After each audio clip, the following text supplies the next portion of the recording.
ചെറ്റത്തരം കാണിക്കുന്നതിനും പ്രവർത്തിക്കുന്നതിനൊക്കെ ഒരു അതിരുണ്ട്. സ്വന്തം മരുമകളാണെന്നുള്ളത് പോട്ടെ, ഒരു പെൺകുട്ടിയുടെ ജീവിതമാണ് താൻ തകർക്കാൻ ശ്രമിക്കുന്നത്. ശ്രമിക്കപ്പെടാ, അവളുടെ കല്യാണം മുടക്കാൻ ശ്രമിക്കപ്പെടാ. നീയും അവളും കാരണം എനിക്ക് നല്ലൊരു ബിസിനസ്സാണ് നഷ്ടപ്പെട്ടത്.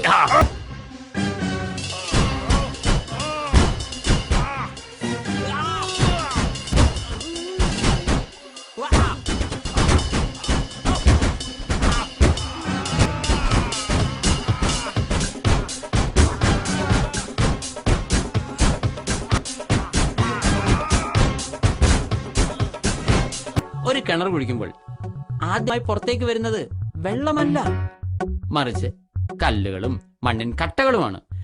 ചിലയിടത്ത് 30 അടിയിൽ വെള്ളം കിട്ടും, ചിലയിടത്ത് 60 അടി. തീർച്ചയായും എല്ലാ മണ്ണിനിടയിലും വെള്ളമുണ്ട്. You are correct. ഞാനൊരു രാഷ്ട്രീയക്കാരനാണ്, നമുക്ക് വീണ്ടും കാണാം. രാഷ്ട്രീയം നല്ലതാണ്, പക്ഷെ നിന്നെ പോലെ ചെറ്റകൾ അതിനെ മലിനമാക്കി. ചന്ദനത്തരിഞ്ഞു വെക്കുന്ന കഴുതയ്ക്ക് അതിന്റെ കനമേ അറിയൂ, ആ ചന്ദനത്തിന്റെ സുഗന്ധം അറിയില്ല. അതുകൊണ്ട് വീട്ടിൽ കാണാവുന്നല്ല, വീട്ടിൽ കണ്ടിരിക്കുന്നു പറ.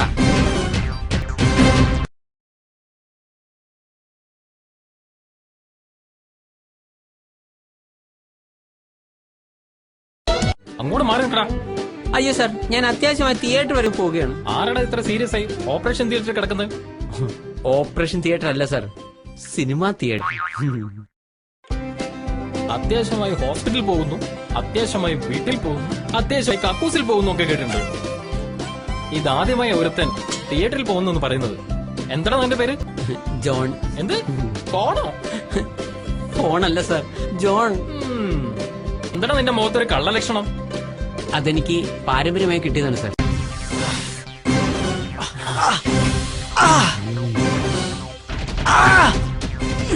ഒരു പട്ടിക്ക് അതിന്റെ വായ കൊണ്ട് നാണം മറയ്ക്കാനാകില്ല. നീ വലിയവനാകാം എന്ന് കരുതി ഞാൻ ചെറിയവനാണെന്നുള്ള അർത്ഥമില്ല. ജീവിതത്തിൽ ഒരുത്തർ ആദ്യമായിട്ടാണ് എന്റെ മേൽ കൈവെക്കുന്നത്. നിന്നെ ഞാൻ കരയിക്കും. ഒരു കോഴിയുടെ നിറം കറുപ്പാണെന്ന് കരുതി അതിടുന്ന മുട്ടയുടെ നിറം കറുപ്പാണ് തെറ്റിദ്ധരിക്കരുത്. എന്റെ മൂക്കിലൂടെ എത്ര കാലം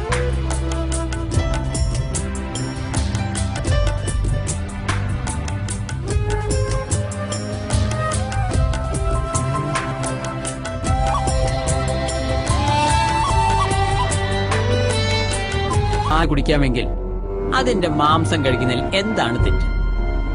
അങ്ങനെയെങ്കിൽ ചെറുപ്പത്തിൽ അമ്മയുടെ മുലപ്പാല് കഴിക്കുന്നു എന്ന് കരുതി അമ്മ മരിച്ചതിന് ശേഷം അമ്മയുടെ ശവം ആരെങ്കിലും തിന്നോ? നിങ്ങൾ പശുവിനെ അമ്മയായിട്ടാ കണക്കാക്കുന്നത്.